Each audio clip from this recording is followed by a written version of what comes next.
d'un bout à l'autre de l'île. Il y a d'abord tous ces toits arrachés sur les habitations.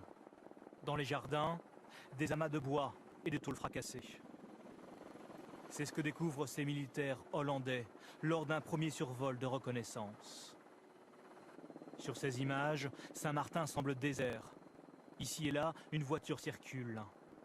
95% de l'île est violemment touchée. Les militaires survolent aussi les entreprises. Ici, des dizaines de conteneurs balayés comme des jouets.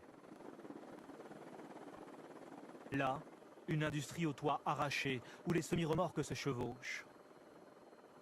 C'est toute l'économie de l'île qui semble être anéantie. Dans cet hôtel, la plage a comme avancé de plusieurs mètres. Les arbres sont décapités. Les infrastructures non plus n'ont pas résisté. L'aéroport est en partie ensablé, le toit envolé. Dans les ports, les bateaux se sont encastrés quand ils n'ont pas coulé à pic.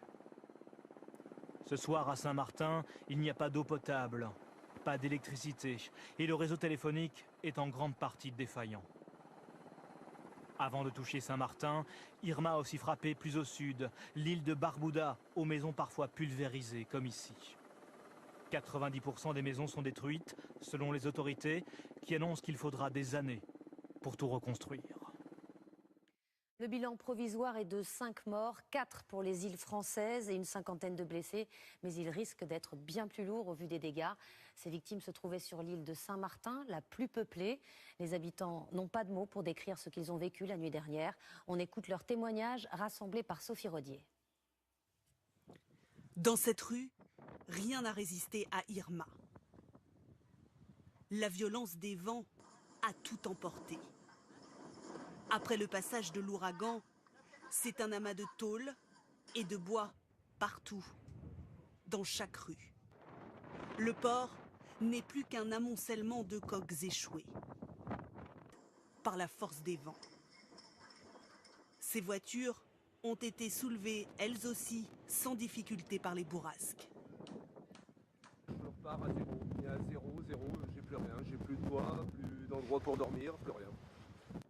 Voici ce que découvrent petit à petit les habitants qui s'aventurent dans les rues de la ville.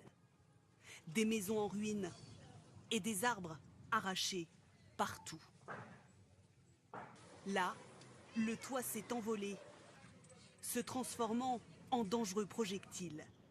Certains habitants ont frôlé la mort. On a eu peur pour notre vie, surtout quand tout nous tombait sur la tête. Moi, je me suis mis au-dessus d'elle pour la protéger. Et on a une bonne étoile, on s'en est sorti vivant. Voilà, une fois que l'œil est passé, c'est notre baie vitrine de l'autre côté qui s'est ouverte. Du coup, on a été tout le long sous les rafales de vent, donc ouvert à attendre que ça se passe.